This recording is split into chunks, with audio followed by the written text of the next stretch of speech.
from the Capital Institute for Neurosciences. She's a board-certified family nurse practitioner who specializes in neurology. She graduated at the top of her class from Drexel University. She has a passion for helping people maintain their memory. She also utilizes the most up-to-date medication for Alzheimer's disease, which kind of tie into our topic today, which is understanding dementia, and learn more about this disease, and just to let us know that it expands more than just forgetfulness. And in this webinar, she will help us understand what this disease does to people, possible ways we can, help improve and avoid. We can't totally avoid it. She will explain some of those dynamics to us. Dr. Janine Santora, can you hear me? Okay. Yes. Hello, everyone. I can hear you. I hope I pronounced your last name well. Janine Santora. Santora. Thank you. I will hand it over to you to do justice to the topic. So dementia more than forgetfulness, and my name is Janine Santora. I'm a board-certified family nurse practitioner who specializes in neurology. I have board certifications in stroke and also in neuroscience. And it's my pleasure to try to help you all make sure we have great memories for our entire lives. So I'm ready for the next slide. So our objectives are normal aging versus dementia, types of dementia, risk factors, prevention, which I will heavily focus on, and treatment.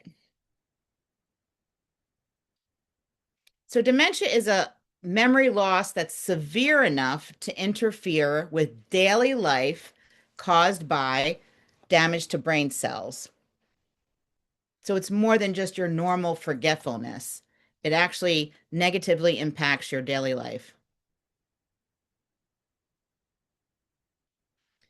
So dementia, when we say dementia is the signs or symptoms of impaired memory due to an underlying cause.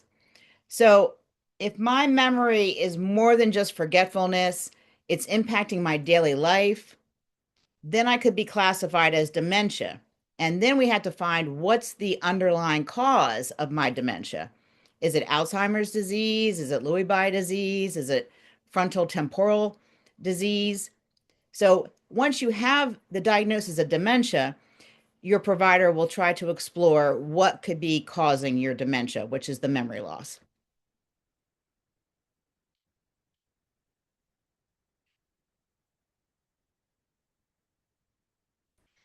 So dementia starts off with poor short-term memory, so new information. You might start forgetting to take your medications. Maybe you normally had them in a bottle and you were able to, know which bottles to take. And then all of a sudden you're forgetting to take the medication. You're getting the medications mixed up. You're double dosing on medication. And then people tend to usually move on to a pill box. Some people use a pill box because it's convenient and they just want to have that convenience of a pill box. But I find that most people start using a pill box when they realize that they're messing up their medications. You might start forgetting to attend appointments. I mean, we all get busy, so sometimes we will forget to attend an appointment. But if it becomes more commonplace, there could be underlying dementia. Getting lost in familiar locations. So for me personally, I cannot find my way out of a cardboard box. I never have been good at directions. So that's just my baseline. I'm not good at directions. I'm not good at finding my way around, but I can find easily the places that I know and I'm familiar with, I have no problems with. I had one case where a person came to me and they said, I want to get my memory checked out because I have to use a GPS 24 hours a day, even in familiar places. Whereas before, I didn't need a GPS unless I was going somewhere unfamiliar. And that kind of clued me in that maybe there would be an underlying dementia. Finances, missing payments, forgetting to pay bills, A lot of us have our bills on automatic payment, but if you're getting late notices when you have the ability to pay the bill, and also victim of scams. When you fall for scams, people call you up, they want your social security number. Maybe I had a case where someone met someone on Facebook who believed that that person was in love with them and sent them all of their money. So, if you're a victim of a scam, maybe looking into, is there an underlying dementia that's preventing you from critically thinking about these scammers? Conversations, asking the same question when it was already answered 10 minutes earlier, 30 minutes earlier, losing track mid-conversation. So if I'm having a conversation with a group of people and somehow I lost my train of thought and I couldn't remember where I was in the conversation, or I start feeling like, wait a minute, I'm a little confused about the conversation, that could be an underlying dementia. And people who start to experience this, they know that something's off. And so sometimes they don't seek an evaluation for dementia. They just prefer not to engage in conversations, which can actually make memory worse. Sometimes we all repeat stories. I mean, repeating stories. My mom has been repeating stories for years. I have to remind her, I already heard that story, Mom. So that can happen. And sometimes I repeat the same stories, and my family has to say, you already told us that story. That can happen just normally. Difficulty with word finding, thinking of a word and you can't remember what word you were trying to say. In normal aging, this might happen.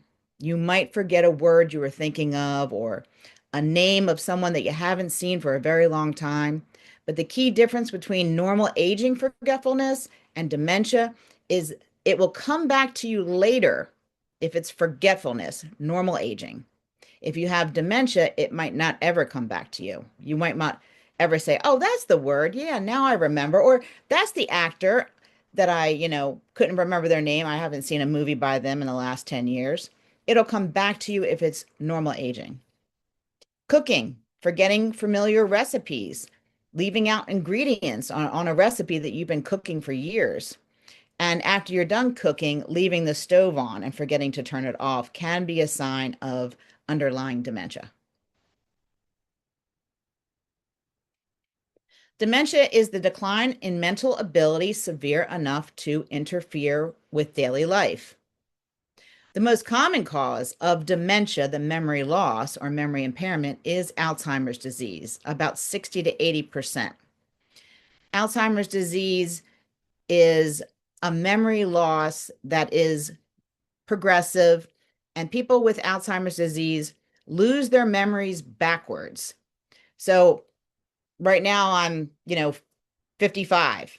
If I develop Alzheimer's disease in a couple years, it might be bad enough that when you ask me my age, I'll tell you I'm 40 because I've lost all those memories between 40 and 55. Then years later, you ask me my age as Alzheimer's progresses, I might say my age is 30 because I've lost all those years. So you lose your memories backwards. And eventually, with advanced Alzheimer's disease, you will forget your husband, your children, your grandchildren. You'll forget the newest family members first. So if your grandchildren are 5, 6, 7 years old, you'll forget those individuals first. Then you'll forget your own children. Then you'll forget your spouse. And then eventually, when it is advanced Alzheimer's, you'll be looking for your family home that you grew up in and your parents. The second most common cause is vascular dementia, 15 to 25%. Vascular dementia is when we don't take care of our stroke risk factors like diabetes, sleep apnea, cholesterol, blood pressure, smoking, alcohol, and that impairs how much blood flow our brains are getting and can lead to small little silent strokes called lacunar infarcts. And so these strokes can be silent. You might not even know they're happening, most often due to high blood pressure and uncontrolled diabetes. But when they do happen and someone happens to find them on an MRI of the brain, you have impaired blood flow to that area of the brain because that blood vessel died off in a small, tiny stroke that can be silent. You might not feel any signs and symptoms of stroke, but these smaller blood vessels are dying off. The third cause is Lewy body dementia. So Lewy body dementia can occur when Lewy bodies build up in the brain. And the fourth cause is frontal temporal dementia, about 5 to 6%. This onset could be a little bit earlier than the typical dementia, which is seen, I would say, in my experience, around the age of 60. Frontal temporal dementia can occur a little bit younger age, maybe in the 50s, you know. And so the signs and symptoms of the frontal temporal dementia is a major personality change. So somebody that was always neat is now messy. Someone that was always frugal is now spending all of their money. For example, I had a case where someone had frontal temporal dementia. They had plenty of food in their refrigerator.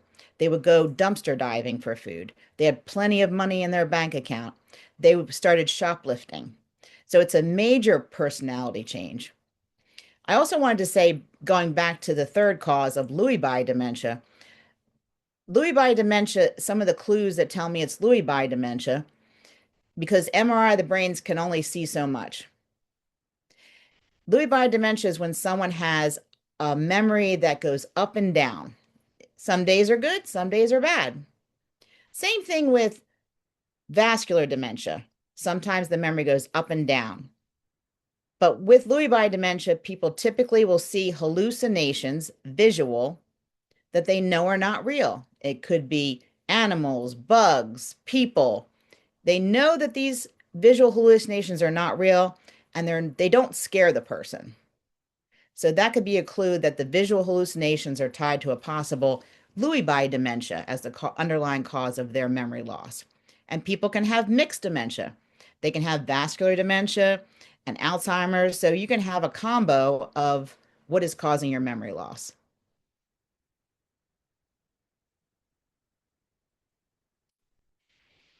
So since Alzheimer's disease is the most common cause of the memory loss, the dementia, so I have a question. Let me see. What are some examples of vascular dementia?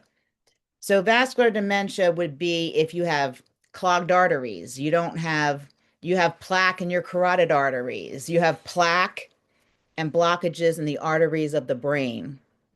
So when we have intracranial stenosis, meaning arteries can be partially blocked, all the way blocked, arteries in the brain. We don't do surgery on them because, thank goodness, the brain is a wonderful, organ where we'll find other pathways to get the blood to that part of the brain. But when you have these clogged arteries in your brain, you are getting less blood flow. If you have clogged arteries in the carotid arteries, they can clean out those arteries if they're blocked 70% or more. If the carotid artery is blocked to 100%, they can't do anything. So having these blocked arteries of the heart, coronary artery disease, can lead to a decreased blood flow, which could lead to a vascular dementia, along with a stroke, lacunar strokes, major strokes, any kind of cause that it would cause the vascular dementia, the brain flow, to be impaired. When we're talking about carotid atherosclerosis, which is plaque, intracranial stenosis, which is plaque of arteries, the most common cause of this plaque is uncontrolled cholesterol. So I always encourage people to know their cholesterol numbers. If your LDL is above 100, your LDL is above 100, you could be making an excess of cholesterol, bad cholesterol, the kind of cholesterol that blocks your heart arteries, your neck arteries, and your head arteries. So most people with a high LDL, which is bad cholesterol, it's genetic. Our livers make cholesterol naturally because our cells need cholesterol to communicate. But when we have genetic bad cholesterol elevations, that means that my liver is shooting out cholesterol. but my liver is shooting out just enough cholesterol for my cells to communicate.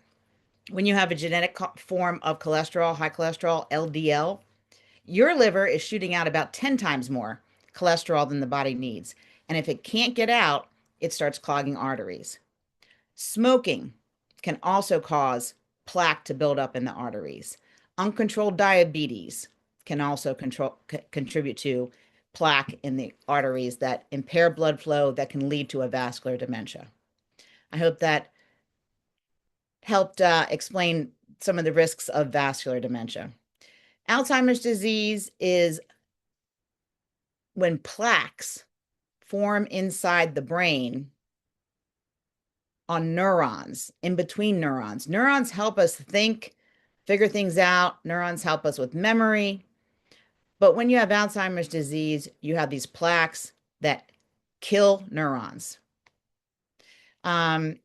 So it will lead to a neuronal death. So the amyloid plaques are clumps of protein called beta amyloid that form outside of the neurons. And also neurofibril tangles are formed inside the neurons. So it's attacking the neurons. Alzheimer's disease is attacking the neurons in two different ways. When someone has the beginnings of these plaques building up in the brain, it could be 10 to 20 years before the actual memory loss is seen. So 10 to 20 years, these plaques are starting to build up in the brain, and then eventually the memory loss will come. The good news is some people do have these plaques in their brain and they don't have any memory loss. And that's attributed to, for an example, superagers, people who have these plaques in their brain but never develop any kind of dementia.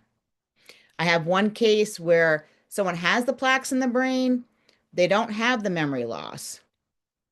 So you can have plaques in your brain and not have the memory loss. And we'll talk a little bit later about prevention and superagers and how to maintain your memory through the years. So Alzheimer's disease is exploding. The statistics are 2020, there were 5.4 million cases, and in 2050, that will jump to 14 million cases. So it will almost triple. So again, the vascular dementia, the memory can wax and wane due to stroke, high blood pressure, diabetes, smoking, heart disease, hardening of the arteries, which is called atherosclerosis. So the decreased blood flow to the brain can cause difficulty in memory, communication, learning new information. And so it's poor blood flow to the brain.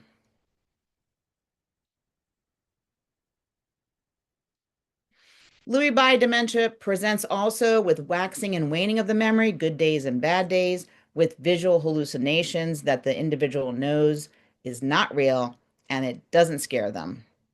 It can co-occur with Parkinson's disease, and individuals lose their memory, have difficulty learning new information. So in all dementias, we have difficulty learning and retaining new information. Difference between Alzheimer's disease and Lewy body disease. So with Alzheimer's, women have a higher chance of developing, and the median survival age is 84.6 years old. How much of that time will the memory be present? You probably won't, so it says 84.6 years old. That's just when the body dies, but the memory dies much earlier than that. Caused by amyloid plaques and neurofibril tangles in the brain, most common cause of dementia. Lewy body dementia, men at higher risk. Median survival is age 79 years old. Second most common type of dementia, caused by buildup of Lewy body proteins in the brain. So if you just remember Alzheimer's disease, you lose your years backwards. You become younger in your mind. That's Alzheimer's disease. Lewy body disease, the memory waxes and wanes. It will progress, and you see visual hallucinations that you know are not real and do not scare you. So frontal temporal degeneration is portions of the frontal and temporal lobes shrink, atrophy. So the frontal lobe is our personality, and the temporal lobe is our speech. And it affects our memory, no known cause, no cure, and medications are for quality of life. Personality change, lack of empathy, you don't feel sorry for people, you don't, relate to people and their struggles.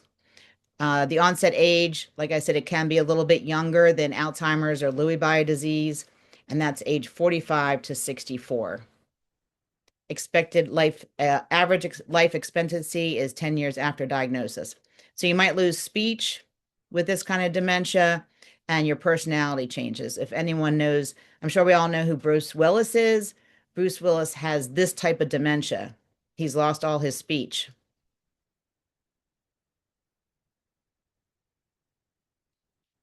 So typical age-related changes. Sometimes we'll forget names. Sometimes we'll forget appointments. Dementia is forgetting recently learned information, asking questions over and over again, increasingly needing to rely on memory aids or family members to manage everyday life. When I think about this, I have seen cases where people delayed getting a diagnosis of dementia, and I'll see husbands and wives, if the wife has the dementia, and this is all out of love, I believe. The husband will compensate for the wife who has dementia, will fill in the sentences, will give them the answers, because the person with dementia is going to confabulate that they want to have the appearance of not having a memory loss. So they rely on their spouse to fill in the sentences for them, to fill in the dates, to make it look like they don't have dementia. But the best thing people can do is just get a baseline evaluation.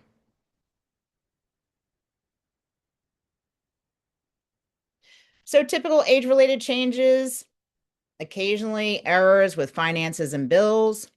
But if it's dementia, which is interfering with your quality of life, you may have difficulty with math, numbers, keeping track of bills, difficulty concentrating, difficulty with daily, everyday tasks, personality changes, hallucinations, and possibly paranoia. I see more paranoia in Lewy body dementia, but I also have seen it in Alzheimer's disease and frontal temporal dementia, where people with the dementia, will hide things, and then they can't find them because they can't remember where they put them, and then start accusing others of stealing. They may be paranoid and sleep with their pocketbook at night or their wallet at night. So there can be some component of paranoia in all the dementias. I just have seen it more often in Lewy body dementia.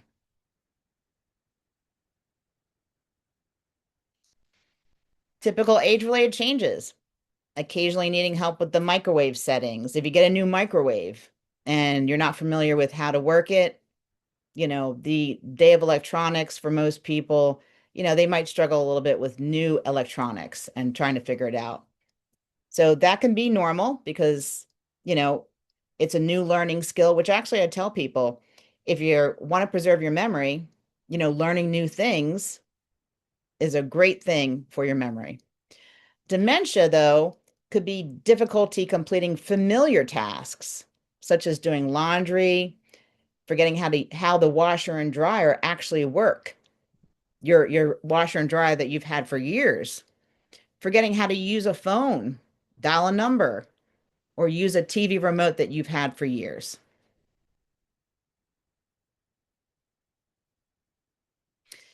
Typical age-related changes, getting confused about the day of the week, but remembering later. So if I'm retired, every day is Saturday. So if you ask me what day it is, I might have to think about that for a while because every day is Saturday. With dementia, you lose track of dates. You don't know the year. You don't know the month. You don't know what season it is. And you have difficulty finding, figuring out where you are and how to get there. So someone with dementia might be in a restaurant with their family and go to use the bathroom by themselves and have a really hard time figuring out how to get back to the table.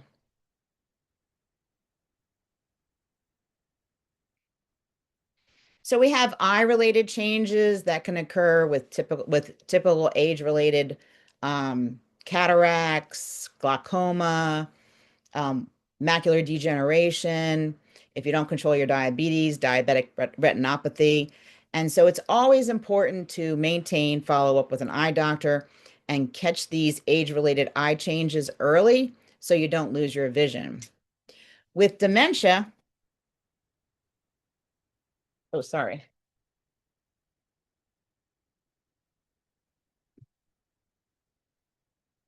Okay, sorry about that. So with dementia, the visual changes may be hallucinations, difficulty interpreting what you see on a piece of paper. So one of the memory screening tests, we have pictures of a lion and several other animals. You may have a visual difficulty naming that animal that you should know what that animal looks like.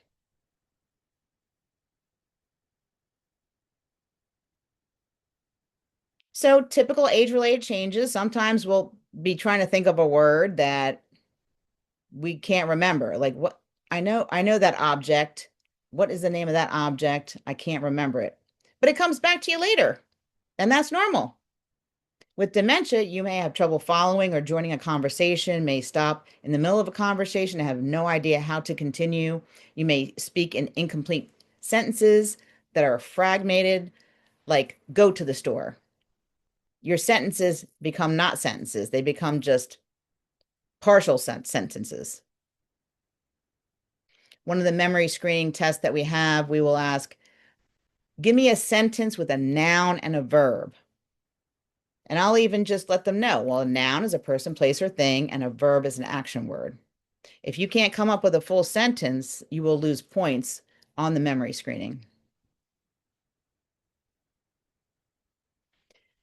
So again, typical age-related changes, you might misplace things.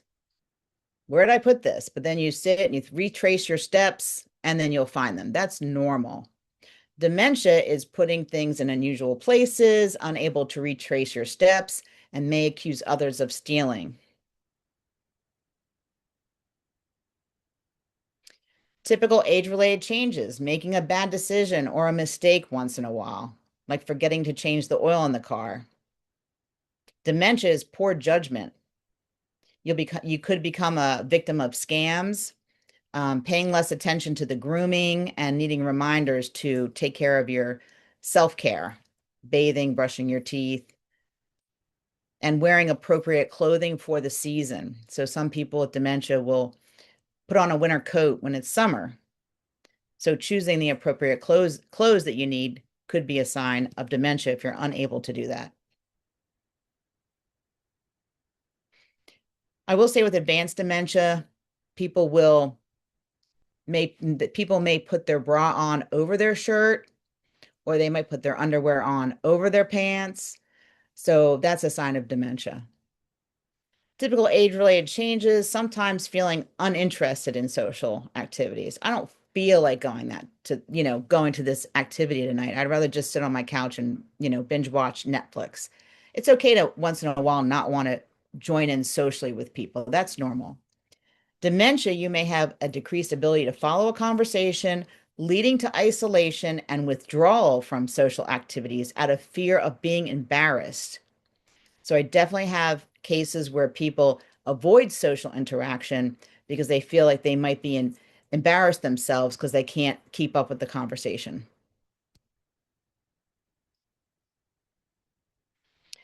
So how do you get a diagnosis?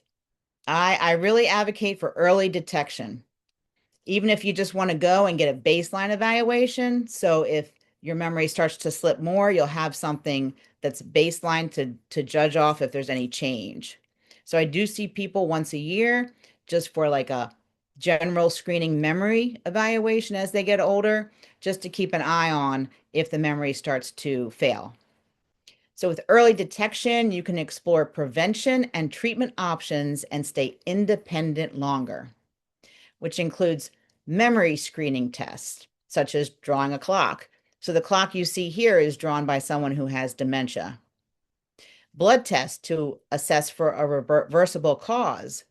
So sometimes people have a thyroid problem that's contributing to their memory problem. So you have to have a good thyroid number and making sure you check on that.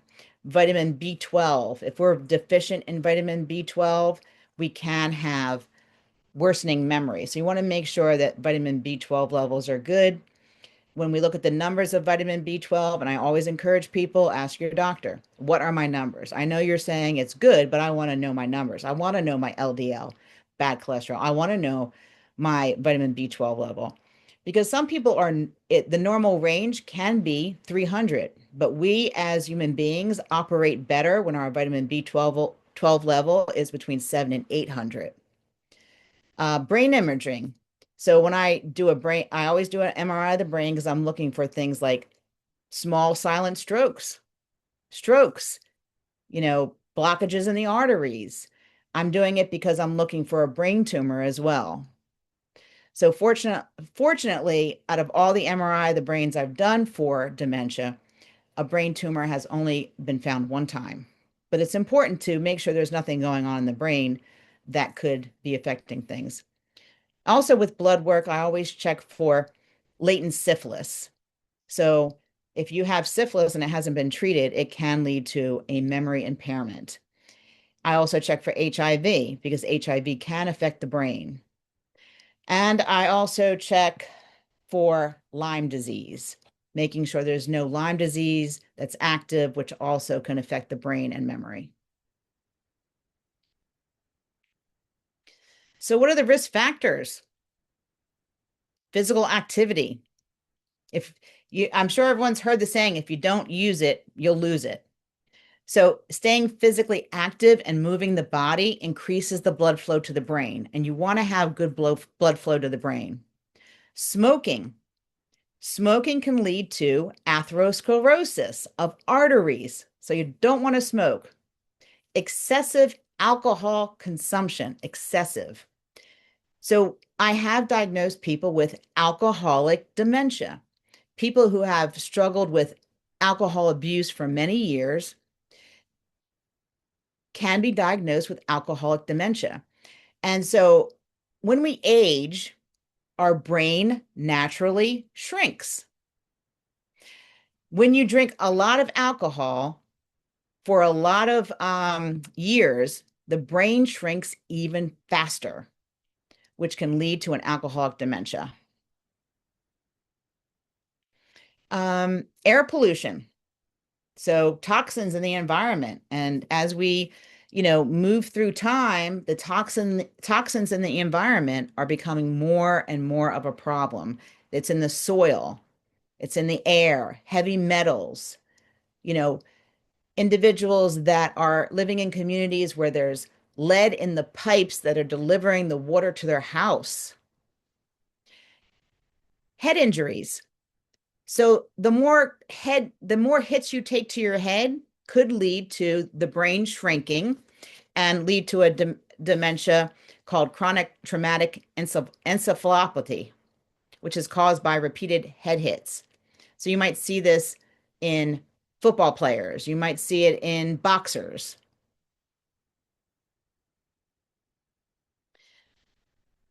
In infrequent social contact. So it's so important to socialize. Socialize makes our memory better. Socialization makes our brain younger.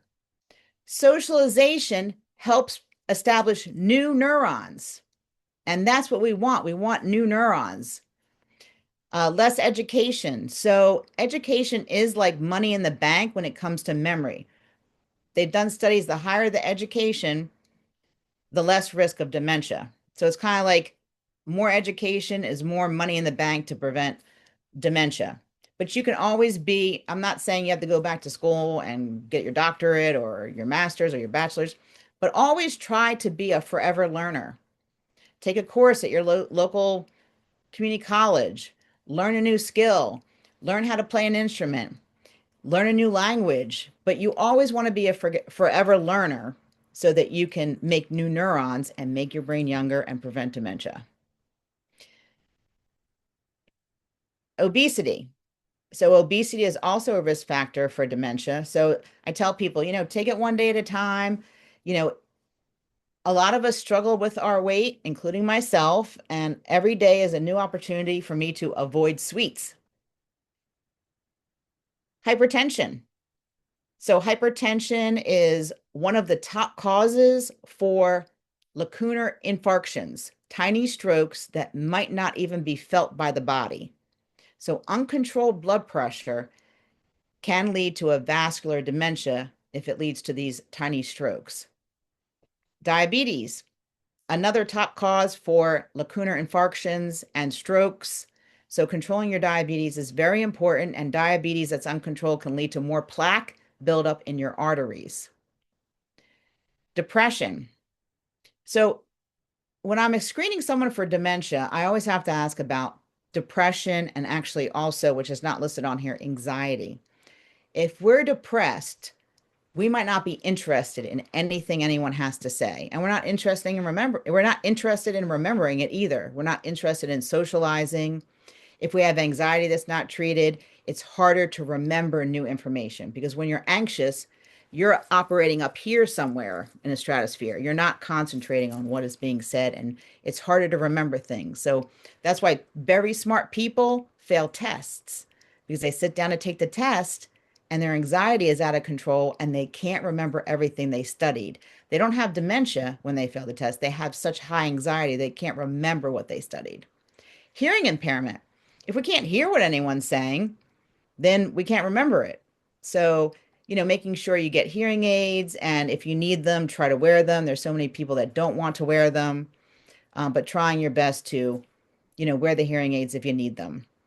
High LDL cholesterol. Again, LDL is the bad cholesterol that can clog arteries.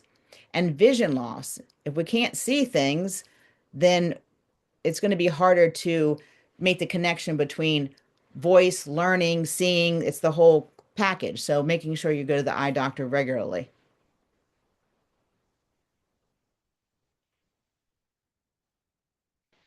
So this is just a visual slide on, aging, controlling your blood sugar. There's a glucometer at the bottom, controlling your weight, which is the BMI, investigating the underlying cause of what your memory impairment is, alcohol and smoking, avoid it, control your cholesterol. And also, if you have sleep apnea, control your sleep apnea, because sleep apnea is a stroke risk factor. People with sleep apnea that don't treat it are at a 40% higher risk of triggering atrial fibrillation. Atrial fibrillation can cause clots to go from the heart to the brain and cause a stroke. So I think sometimes people don't take sleep apnea seriously, but it is very serious. I have sleep apnea. I avoided wearing the machine for 3 years, but I said to myself, if I don't put this machine on, I'm just rolling the dice and I'm probably going to have a stroke. So sleep apnea is when you go to sleep, and people with sleep apnea that don't treat it tell me, I sleep great.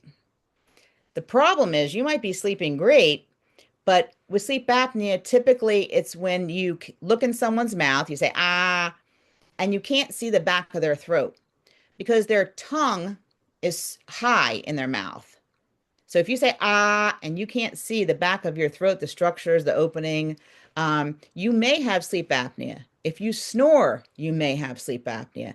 If you feel so exhausted during the day that you cannot keep your eyes open, you might have sleep apnea. If you can fall asleep in a chair, you might have sleep apnea. So sleep apnea is when you lay down to go to sleep. It's worse if you're laying on your back.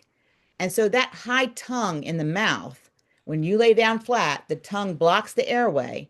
Your oxygen levels start to go down when you're sleeping.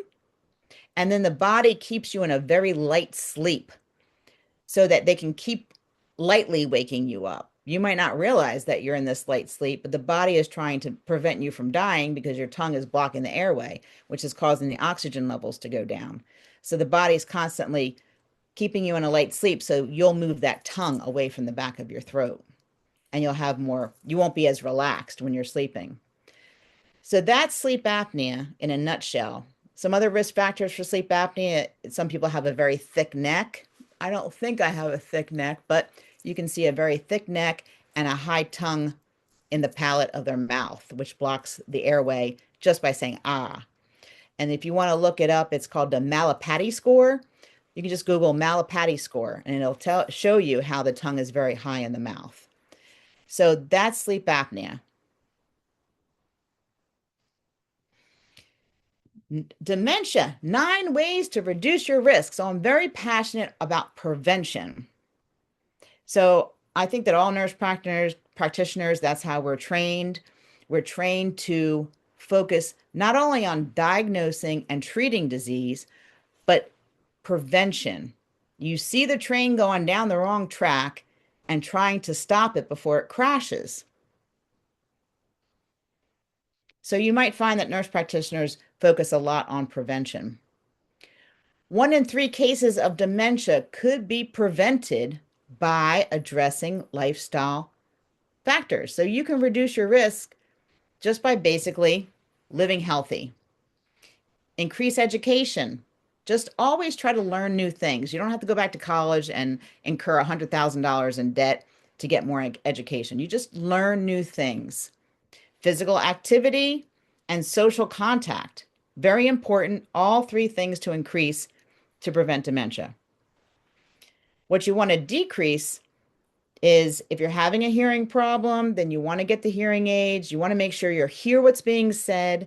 A lot of people are resistant to wearing hearing aids. I know my grandmother is because I have to scream. But my grandmother's 104, so I'm not going to force her to wear hearing aids. You want to control your blood pressure. You want to control your diabetes if you have it. You want to make sure you get screened for diabetes. As we get older, it can be increased risk of diabetes. You want to check your blood pressure, make sure it's normal. Less than 130/80 blood pressure. Less than 130/80. As we age, normal aging can lead to increased blood pressure as we get older. And probably some of you can relate. When I was 20, I didn't have any problem with my blood pressure when I was 20 years old or 25 or 30. But as I started to age, my blood pressure just started creeping up a little bit. So now I'm on blood pressure medication. But that can be a part of the natural aging process that your blood pressure could increase. So dementia mimics. There's something wrong with my memory. I don't know what it is, but I feel like I need to figure it out because I feel like I'm more forgetful, someone might say.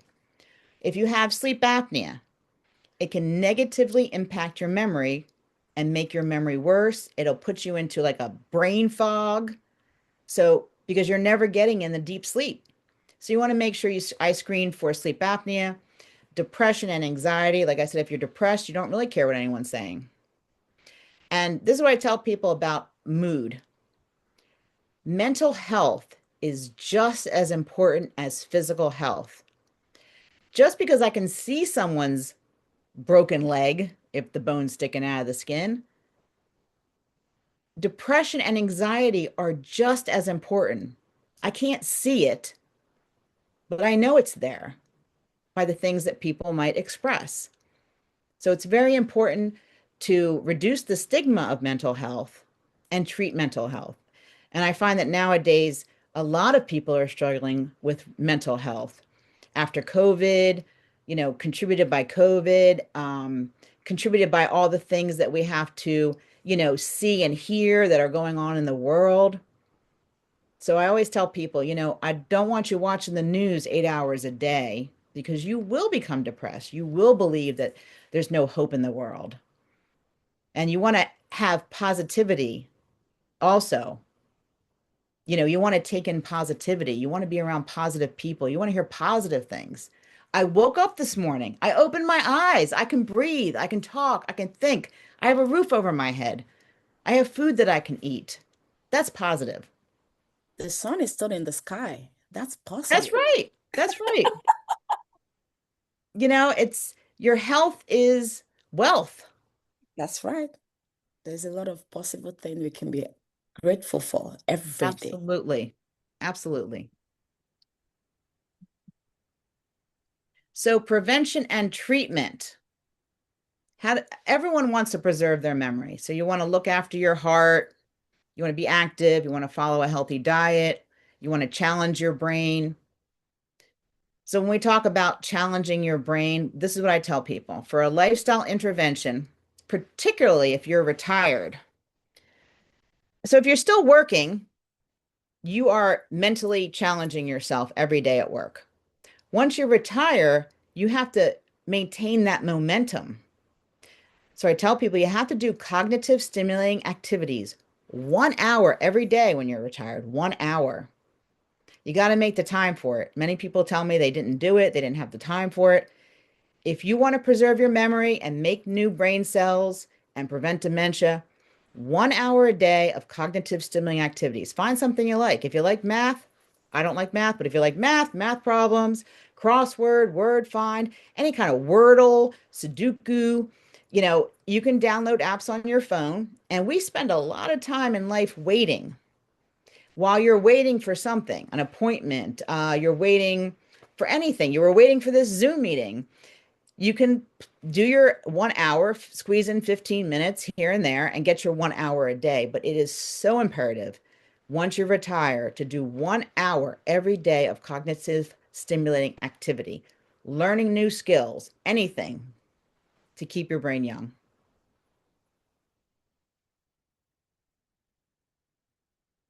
Socialization. Social isolation increases dementia risk by up to 60%. I mean, you just have to socialize to try to prevent dementia. Loneliness is the pre before depression. So if you're lonely, it may lead to a depression and also increase your risk of dementia. Staying active in community, family, volunteering, building meaningful relationships. Some people retire and they don't leave their house very often and they sit on their couch or they don't move enough. It's so important just to socialize and keep that up.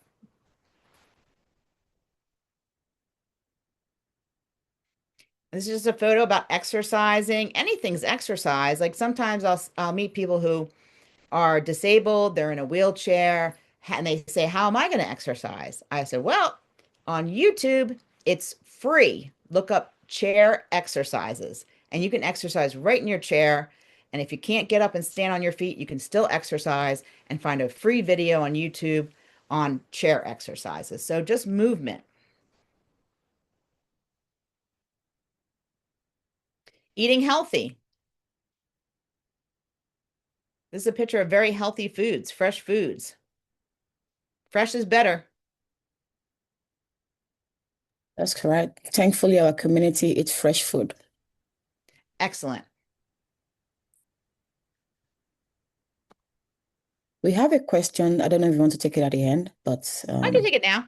okay, great. So someone is asking, at what stage should someone see a doctor and can dementia be misdiagnosed? So I would recommend if a family member says something to you at any age, like I noticed that there's something going on with your memory, don't take it personal. Just go get a screening. Typically, I will say I will see dementia patients around the age of 55 and above. So Mm. sometimes people come to me in their 30s and say, I think I have dementia. And I say, no, no, you don't. No, you don't. So the youngest would be 45. I have not seen anyone 45 years old with dementia, and the 45-year-old age range would be the risk of the frontal temporal dementia, where you have personality changes and loss of speech. Has anyone ever been misdiagnosed with dementia? I don't know of any cases personally, but I did go to a presentation that was given by a neurologist that works at Cleveland Clinic, and he did talk about some cases where a neurologist misdiagnosed dementia, causing people to quit their jobs, go on Social Security disability. And when it was found, years later that it wasn't dementia because it didn't go downhill, um, neurologists can open themselves up to lawsuits for sure. So if you're going to tell someone they have dementia, you better be really sure. Mm. Okay. Thank you, Doctor. I'll keep moving. So when we talk about fresh foods, we know fresh is better. We know that the canned foods and all frozen foods, with the exception of fruits and vegetables, have preservatives. One of the main preservatives is sodium. Sodium helps preserve these frozen meals, with the exception of frozen fruits and frozen vegetables. So, sodium also can raise the blood pressure. So, you want to try to eat fresh. But there's actually a diet that has been researched to prevent dementia. It's called the MIND diet. MIND.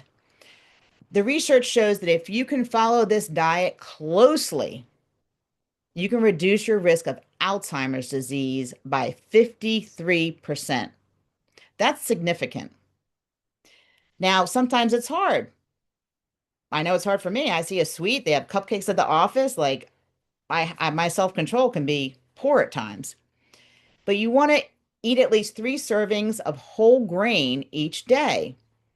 Maybe that's, whole grain is things like wheat, any kind of grainy bread, pasta, you know, they have like crackers that are whole grain. It doesn't have to be a whole meal, but maybe you have some crackers that are whole grain. Anything whole grain. You want to stay away from white breads, white pasta, white potatoes. You want it to be a grainy ingredient. It could just be crackers that are whole grain crackers. You can find different ways to incorporate whole grains into your diet. So, of course, we know that vegetables are good for us. So, we want to try to incorporate vegetables and fruits. Now, if you have kidney disease, so when you look at the MIND diet, you want to make sure that, what do I have already going on that I want to be, I might have to tailor this MIND diet a little bit. Dark green leafy vegetables are hard on the kidneys. So, if you have kidney disease, you want to just do vegetables that are not dark green leafy, like spinach and um, Brussels sprouts and broccoli. But you still want to eat vegetables. If you don't have kidney disease, then incorporate all the dark green leafy vegetables that you want. Fruits, very important. So any kind of berry is the best thing. If you can eat berries, blueberries are the best because blueberries cross the blood-brain barrier. But any berry is very good for maintaining your memory. And if they're not in season, you can always buy them frozen. Nuts have been heavily studied with memory. So you want to make sure you get at least 5 servings of nuts a week if you're not allergic to nuts, of course. But some people say, well, I have teeth problems, I have dentures or whatever, and it's hard for me to chew nuts. And I tell them, then make a peanut butter and jelly sandwich on whole grain bread. So you don't have to chew the nuts, but trying to get 5 servings of nuts, if you can, into your diet is important. And you can look up the research on nuts and dementia, and you'll see a bunch of research on how important just having 5 servings of nuts a week can help your memory.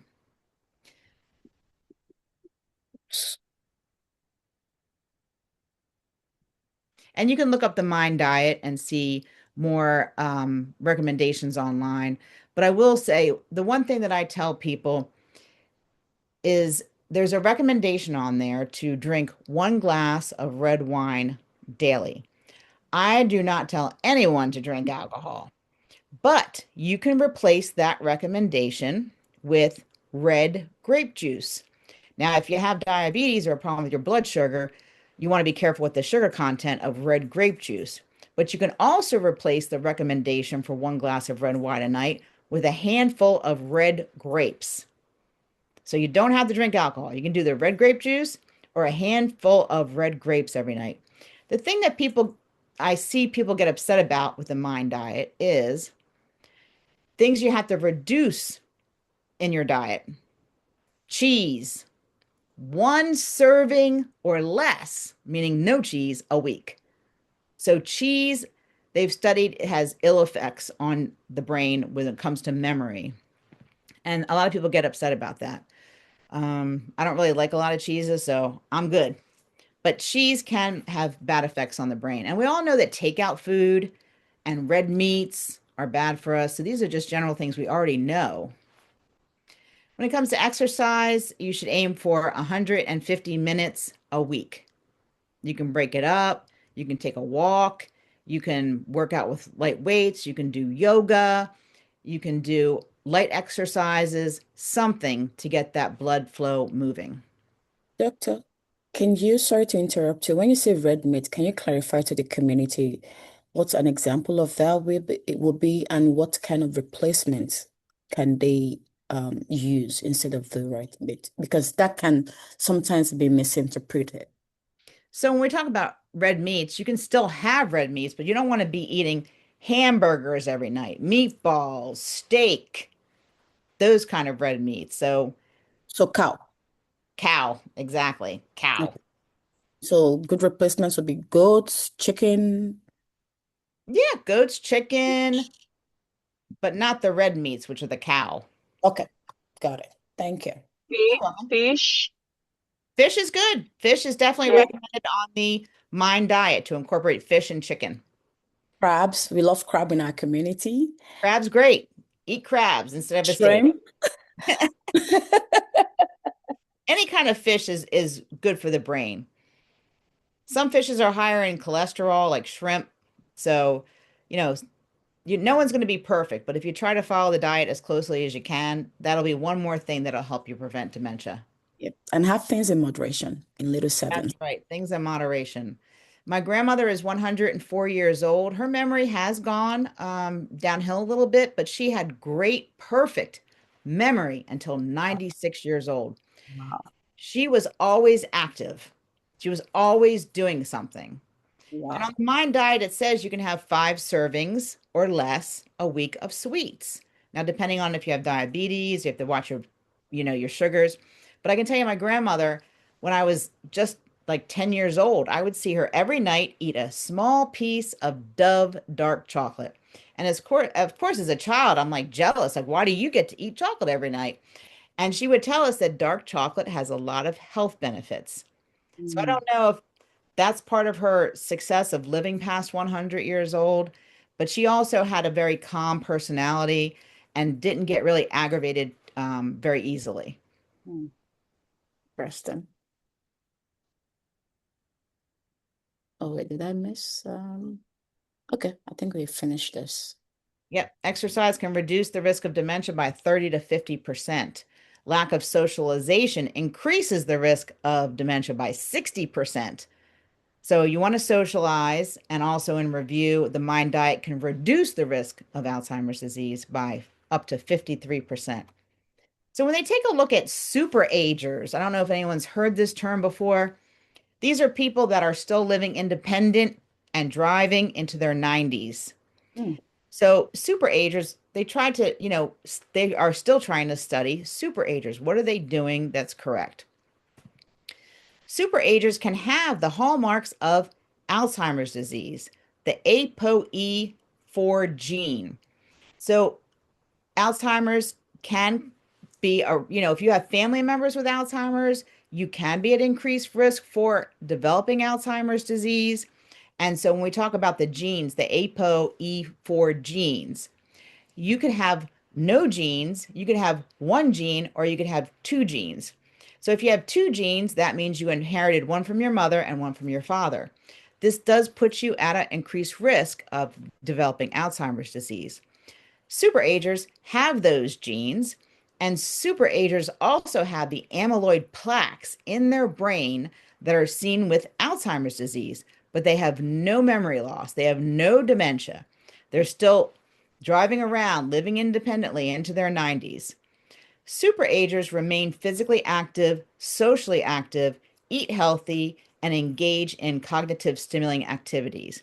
Superagers maintain a healthy weight, focus on cardiovascular health, avoid smoking and alcohol. How do you become a superager? Start with small changes. Find like minded individuals. Maybe you can join a group of mall walkers. A lot of people like to do that. look for healthy living programs like Capital Health Living Program and Mercer County Services for the Aging if you live in New Jersey, but any county that you live in should have services for the aging. And there's so many resources out there that, a lot of them are free. So there's exercise programs here in Mercer County where I live, and they're free for seniors. You bring $1. You can also have lunch and activities like bingo, which is the social interaction. So a Uh, lot of programs are federally funded. You just have to look for them.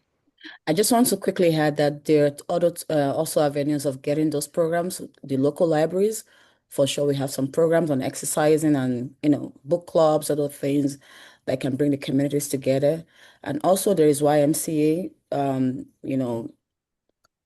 centers around the country. People can take advantage of subsidized exercise programs and other activities they can do in groups. Absolutely. And if you have difficulty finding these resources, you could ask your doctor for a referral to a social worker at the local hospital, and they have, a plethora of information to help you with those resources. So clear. So I am going to talk about medications. It's coming. I like to focus on prevention first. So this is just another little visual, learning new things, exercising, which helps brain health, and doing cognitive stimulating activities. Okay. Again, the cognitive stimulation, mental stimulation helps preserve cognition, memory, crossword puzzles, game night with family and friends, Sudoku, gratitude journal, just writing a journal about what you're grateful for is a cognitive stimulating activity. Write a book about your life. My grandmother wrote a book about her life. We're not allowed to look at it until she passes, but she wrote a book about her life. And then she said, when I die, you can all look at it. Learn a new skill. Work out at least 1 hour every day. If you have to break it up, then, do it 30 minutes, but you want to try to get 150 minutes every week. We spend a lot of time waiting. So again, bring a crossword puzzle book, a math book, or download a memory game. And high cognitive reserve delays the onset of dementia symptoms. You want to make new neurons, new brain cells, make your brain younger.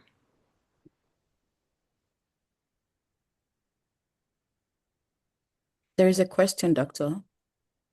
Oh, Game recommendations. Yes, Wordle. A lot of my patients play Wordle.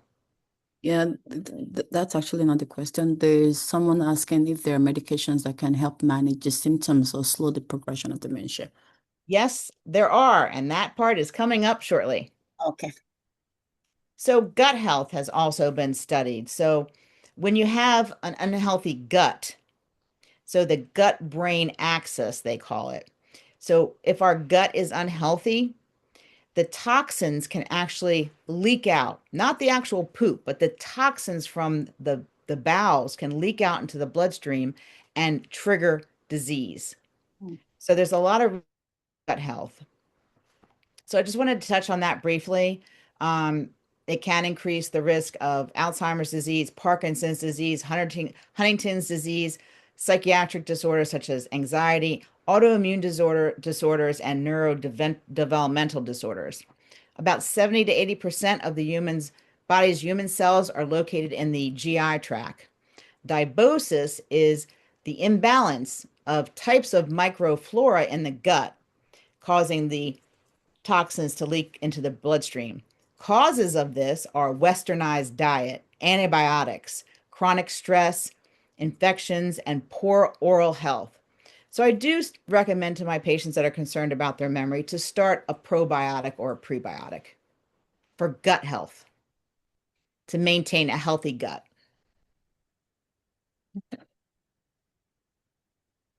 So symbiotics are a combination of prebiotics and probiotics to restore gut health and prevent neurological disorders. Prebiotics are fruits, vegetables, grains, legumes, flaxseed, cocoa, garlic. Probiotics are yogurt, kimchi, miso, pickles, buttermilk, cheeses made with live cultures. But remembering that you should only have one serving of cheese a week. Supplements that I like to, recommend to my patients. I find that most patients are not interested just in medication. They want holistic treatment as well, a combination which can be coined as functional medicine. So I recommend prebiotic, probiotic. You can get that from foods, but if you don't, have enough time or, can't afford all this fresh stuff, you can take a tablet. So probiotic and prebiotic support memory by ensuring a healthy gut-brain axis, reducing neuroinflammation. Turmeric, and actually the best one would be if you're going to do a supplement of turmeric or you don't cook with turmeric. Turmeric is in curry, so if you eat curry chicken, you're getting a lot of turmeric. If you cook a lot with curry, you're getting a lot of turmeric. But turmeric with curcumin, which is Curcumin, reduces brain inflammation and helps remove the amyloid plaque seen in Alzheimer's disease and improves memory. Methylene blue drops. Animal studies have showed a reduction in tau. Tau is seen in Alzheimer's disease that helps the amyloid plaques build up. What I tell people when you're looking at methylene blue, you can go on Amazon. You want to make sure you start. I'm always like a start low, go slow kind of provider. So I tell people methylene blue drops 1%, because it can go from 1% to 10%. You want to get the 1%. You want to make sure it says USP. That means that somebody didn't make it in their garage and they're selling it on Amazon. Third-party tested is always a great thing to see when you're buying a supplement. And so you also want to be careful if you're already using an antidepressant, because methylene blue drops will give you a little bit of serotonin. Serotonin makes you happier. But if you're already taking an antidepressant that's giving you serotonin, you want to be cautious because too much serotonin can cause a major health problem. Vitamin D. Vitamin D deficiency has been linked to cognitive decline, memory decline, and a higher risk of Alzheimer's disease. So vitamin D also, if it's low, if you have a low vitamin D level below normal, it can contribute to depression. It can trigger illness because vitamin D supports our immune system. I find that most people are deficient in vitamin D. So sometimes I don't even have to know the vitamin D level. I just tell people start a vitamin D supplement. I have never seen, not one time in my lifetime, someone who had above the level of vitamin D that was considered normal. CoQ10, that also combats amyloid plaques in the brain that cause Alzheimer's disease and may improve mental health, memory, by reducing oxidative stress, which is free radicals that damage the DNA in the brain. So CoQ10 is another great one. And one other thing I want to say about CoQ10 is if you're on a statin, if you're on a cholesterol medication, everyone's body makes some CoQ10, but if you're on a statin, your body will make less CoQ10, which can lead to leg cramps, muscle cramps. If you're taking cholesterol medication, a statin, a pill, there's other things like Repatha, that's an injection, that's not a statin. But if you're taking a statin, you do want to make sure you're taking a vitamin D supplement and a CoQ10 supplement. Vitamin B complex supports memory by reducing homocysteine levels, which lower the risk of brain atrophy and dementia. So you want to try a vitamin B complex as well. Now we're going to get to the medication part. How do medications help us? How can medications help our memory if we have dementia? There's oral medications such as Aricept, risostigmine, galantamine, Namenda. Aricept is also known as donazepam. Namenda is also known as memantidine. And now there's infusions. So oral medications can help improve attention and memory, but there's no cure. None of the things I'm going to talk about right now are a cure. But the best hope we have right now is infusions, and they're just for Alzheimer's disease, and they can only be given if it's mild Alzheimer's disease. That these infusions come with risk, but they can remove the amyloid plaques in the brain. Again, reminding everyone that you can have amyloid plaques in your brain and have no memory problem. So in order to get these infusions, you have to have the amyloid plaques and you have to have the memory problem.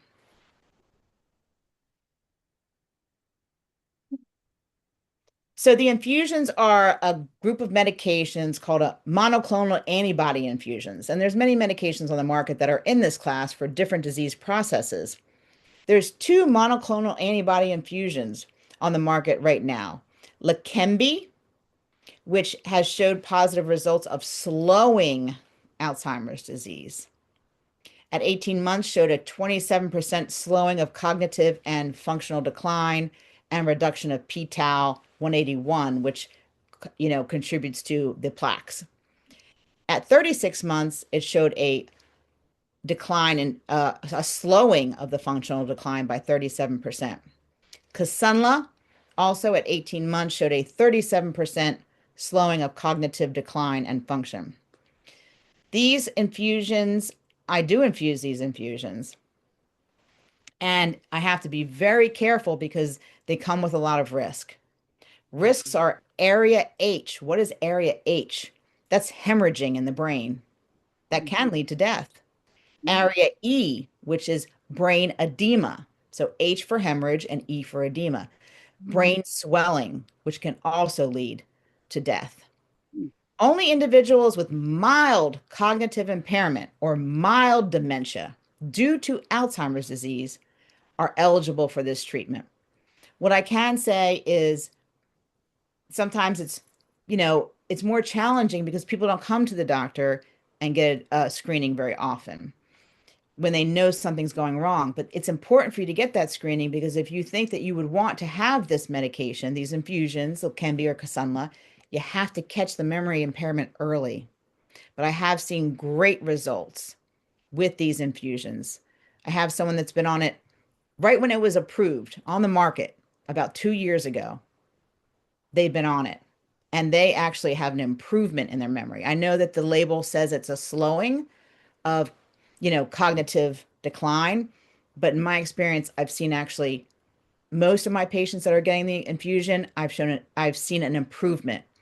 But I also incorporate a heavy education on the preventative strategies as well, the natural ones, the mind diet, the exercise, the socialization, the cognitive stimulating activities. Don't smoke, don't drink alcohol. So besides giving these infusions, I'm also every appointment saying you need to do these things. It has to be a team effort. You can't just take the medication. You have to do your part too. And that's the best outcome you can hope for. These are the oral medications, some of the examples. They're giving you the generic name, and how they work and what stage of dementia they're given. These medications can be given for any kind of dementia, any cause of dementia, just dementia, any cause, it can be given, except for the monoclonal antibodies. That's only for early Alzheimer's. But all the pills that help dementia can be given at any stage of dementia. What I will say is that the pills will help stimulate the cognition. They are a cognitive boosting medication. They're not a cure, but they may help you stay sharper. And the research shows that the oral medications, the pills, if we're talking about nursing home placement, might keep you out of the nursing home delay a nursing home placement by 9 months. So I know not everyone goes in a nursing home. My grandmother's not in a nursing home, and I never intend on putting her in a nursing home. But when they look at the study, the oral pill medications might delay a nursing home placement by about 9 months. I have people that take the oral medications, and I'll give you one case example. So I have somebody that I've been seeing for the last 6 years. They have Alzheimer's disease.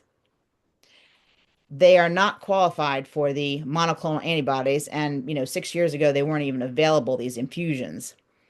So they take the oral medication, they take the max dose, but they also incorporate every single preventative strategy that I give them. The cognitive stimulating activities, the socialization, the exercise, the mind diet. And their memory has been stable, no decline for 6 years. So I know that these lifestyle interventions really work if you can dedicate yourself to them.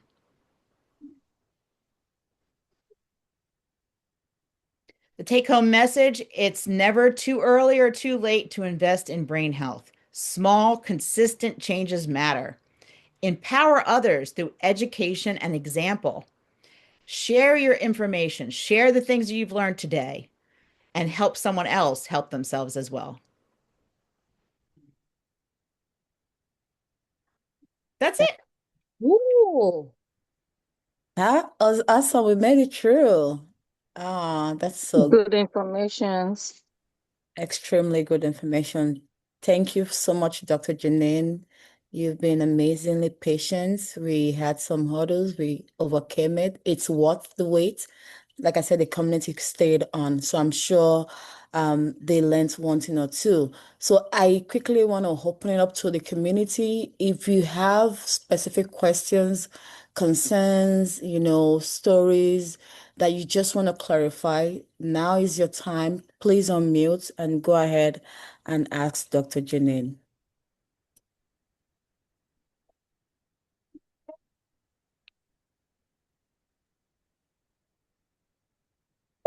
Nothing in particular. Okay. I learned a lot personally, and I'm learning not only for myself, but also my parents. This is important work. So thank you for all you do for the community, because we need to know what the telltales are and when to really take things seriously, because everybody forgets once in a while, and no matter how young or old you could be, and making sure we are not misdiagnosing ourselves is really important. So this is great. Thank you so much. Thank you. Thank you for having me. I think you should be back for the mental health month. I think that's in May. Or am I correct? The mental health month is in May, right? I'm not sure actually. Okay. We'll verify if you would like to be back. I think you would do an amazing job teaching us about mental health and how to destigmatize it, because it's kind of relative to what you talked about today. So I picked that up from there to think it's going to be an important conversation too. And Another subject that I mentioned to Marcia, who reached out to me from Capital Health, was another important subject when it comes to dementia. When you're a caregiver of someone with dementia, there's so many tools that, are available and advice that I can help, keep your family member in the home and safe. And so that's a huge topic, just being a caregiver of someone who has dementia. okay, that is also something we can explore. I have something to ask, please. Just what you touched up right now. Are we going to be able to get the information so that we can be a caregiver to someone with dementia or anything like that? It's because when someone is sick, you're sick too from, taking care of that person and also not forgetting to take care of yourself.